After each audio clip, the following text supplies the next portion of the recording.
this morning, we've got ourselves a bit of a 2-for-1 special, don't we? First up, we are celebrating Christmas Eve, and we are celebrating the birth of the baby Jesus. And we are also wrapping up our 4-part Advent series, and we're ending on a high note with the theme of joy. So naturally, I've titled my talk, Bundle of Joy. I mean, how perfect is that, right? We get to rejoice in the holy birth, and we get to explore joy, all conveniently packaged in one little bundle. Now, I don't know about you, but I call that a Christmas miracle. Let's just say that together. It's a Christmas miracle. Now, for many of us, we've heard the nativity story like a million times, right? Which makes sense because, it has been around for over 2,000 years. And so I get it. It can be really easy to forget how incredible this story really is. Now, in some circles, of course, there's a spirited theological debate around Mary and Joseph and the virgin birth, whether it's how it's told in the Gospel of Matthew or the Gospel of Luke, whether it's a pageant of angels and shepherds or whether it's about the 3 wise men. But what truly matters about the Christmas story, about the miraculous birth of our way shower, of our master teacher, Jesus, is how it is relevant to you and to your life story. So my question for you to take to heart this morning is this: how is the birth of this bundle of joy, how is that also your story? In other words, what amazing things are you giving birth to in your life, in your world? So here's something for you to consider. Now, aren't all births miracles? Isn't every birth a miracle? And by miracle, I do mean divine order, right? But aren't all births miraculous in that way, including yours? Now, Unity co-founder Myrtle Fillmore said that the babe born in Bethlehem was a gift to the whole world. And my message for you this morning is that that is true for you too. You are also a gift to the world.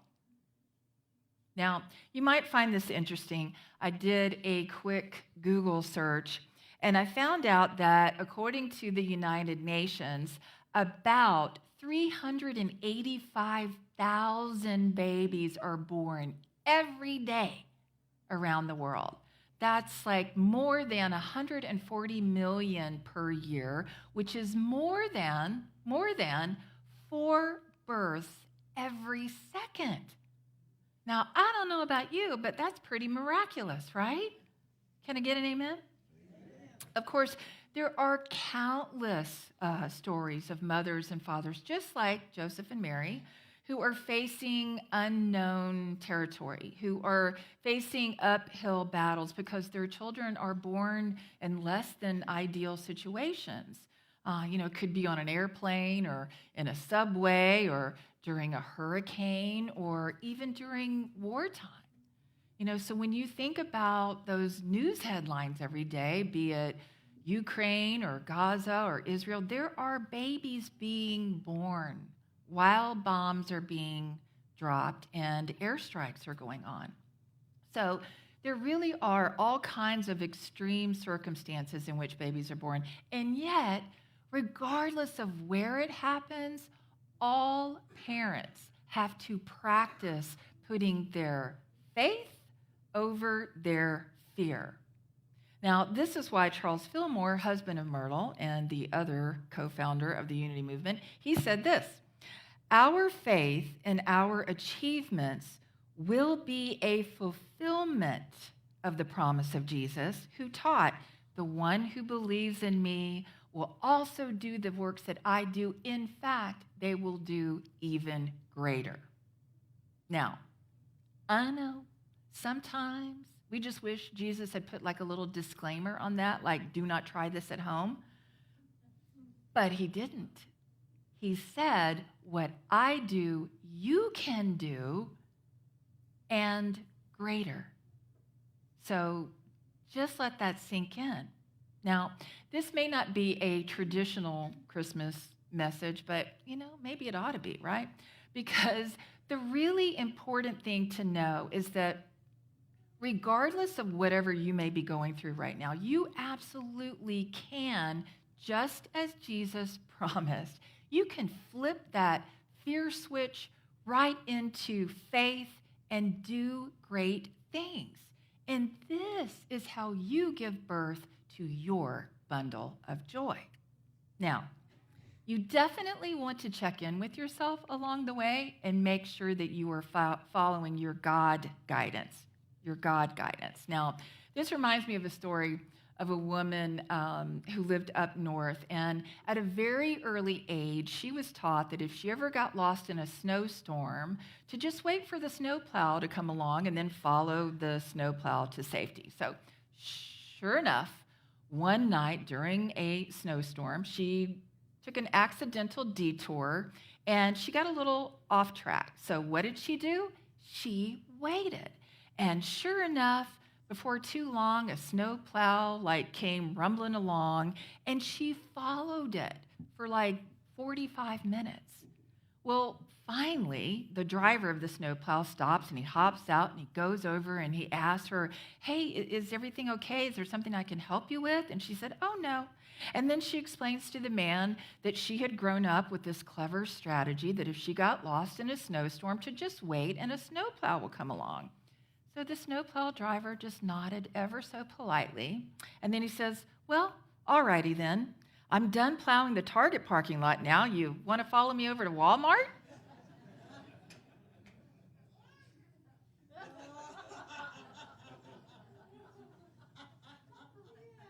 Thank you. So I share this with you because it's really important that you be mindful about what you choose to follow. Amen?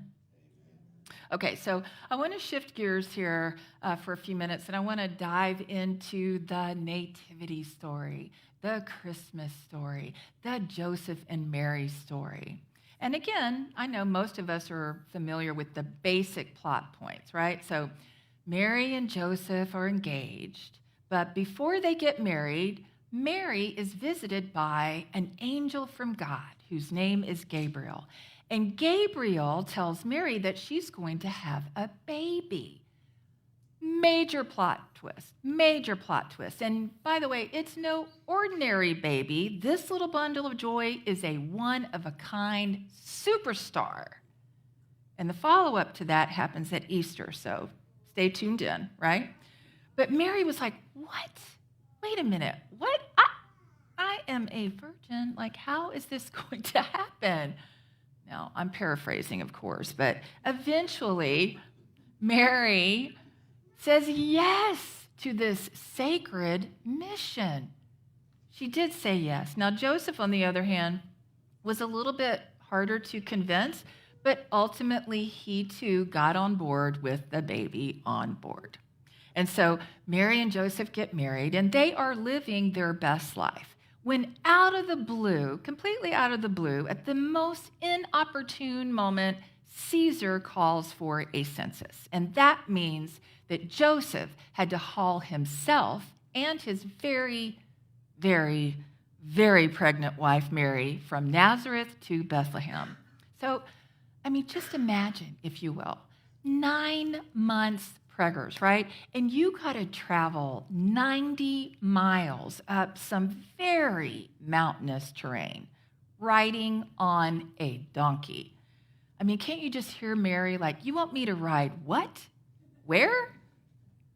Now, I don't know about you, but I don't think it's a stretch to believe that by the time they got there, right? By the time they got to Bethlehem, they were all cranky and in a mood, Now, if you're from the South, you know you can throw a hissy fit and pitch a hissy fit, right? So it's reasonable to know that they were cranky and tired. So just think about it. Joseph having to pull that donkey up the hill country, and Mary having to ride that donkey up those hills, and that poor donkey having to carry this precious pregnant woman and all of their stuff up those hills, right? That's a lot of pressure. And as if that wasn't enough, they ended up having to stay in a barn. Why? Because of the census. There was no room in any of the inns anywhere. There was no room in the Red Roof Inn. There wasn't no room in the Days Inn. There wasn't no room in the Budget Inn. No room. And that barn was full of barnyard animals. And yet, somehow, some way, after chaotic travel and amongst the cacophony of all those animal sounds and how exhausted they both were, they finally managed to settle in for their silent night. Was it silent? Really? Was it? Now, I know we were talking about Mary, the mother of Jesus, and I want to be respectful, but without an epidural, I'm pretty sure it was not silent, right? Of course, from our present day perspective, we've been living some pretty chaotic times over these last several years, haven't we? We have definitely had some barnyard experiences. And you might even feel a little like Mary, like you're working through some of these things without an epidural. Anybody? Am I talking to anybody? Anybody going through some things? You've been through some things, right? This could be something big or small, right? It could be some of the everyday stressors, like just can I get through this to-do list? It might be a relationship issue. It might be a career issue. It might be a health issue or a financial issue, or, it might be a traumatic heartbreak of some kind. And so here's the thing, if you leave with nothing else today, my prayer for you is that you leave with this. Our personal inner peace, our connection to the holy and the sacred, our true silent night, it's not found somewhere out there, right? In other words, it's not in the barnyard chaos. It's in the secret place of the Most High. It's tuning out all of that noise and tuning into God. It's tuning into that still small voice that tells you the truth of who you are. Amen. And here's the really good news. In the midst of that barnyard mess, because you do know that giving birth is messy, right? You do know that, right? But in the midst of all of that, Mary gave birth. And when she did, everything fell silent. You know why? Because in the blink of an eye, they all heard that one sound that changed everything. What did they hear? They heard the voice. They heard the cry of that small bundle of joy. And just like that, they all knew that the Prince of Peace had been born. And so you may not literally live in a barn, but I trust that you can find the spiritual inspiration to imagine yourself in the Christmas story, right? And think of your own trip to Bethlehem, because I assure you, we all got one, right? We all got one. And what does it mean for you to overcome these symbolic mountains that you must climb? And nobody can climb them but you.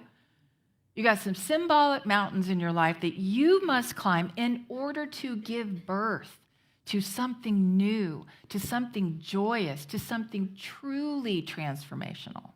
Can I get an amen? And when you do, just remember that the true and timeless gift of Christmas, it has nothing to do with anything that you can buy in the store. It's an invitation. It's an invitation to return to that sacred inner place of quiet where the noise of the world just fades away so that you can tune into and listen to the whisper of your soul. Even in the darkest of times, there is always hope. Even in the darkest of times, there is always space for inner peace. Even in the darkest of times, there's always room for love. And even in the darkest of times, there will always be joy on the journey if you just look for it. So, no matter what challenges you may be going through, come what may, let's just say that together, come what may, the light of God is always present. It is unwavering. And there is always a path forward, always. And this is true not just for one day or one season. It's true for every day for the rest of your life. So I want to leave you with this beautiful poem called You Are Christmas by Warren Meyer. You are Christmas every time you smile and help to make the world a brighter place. You are Christmas every time you laugh and let that sound join with all the happy music of the world. You are Christmas every time you speak a word of faith, speak a word, right? Every time you speak a word of faith to some fearful soul along an unpaved road. You are Christmas every time you pray a prayer for those who need your very blessing. You are Christmas every time your loving hand goes out of the way to give that extra special service. You are Christmas. And so ends our message for today. Thank you.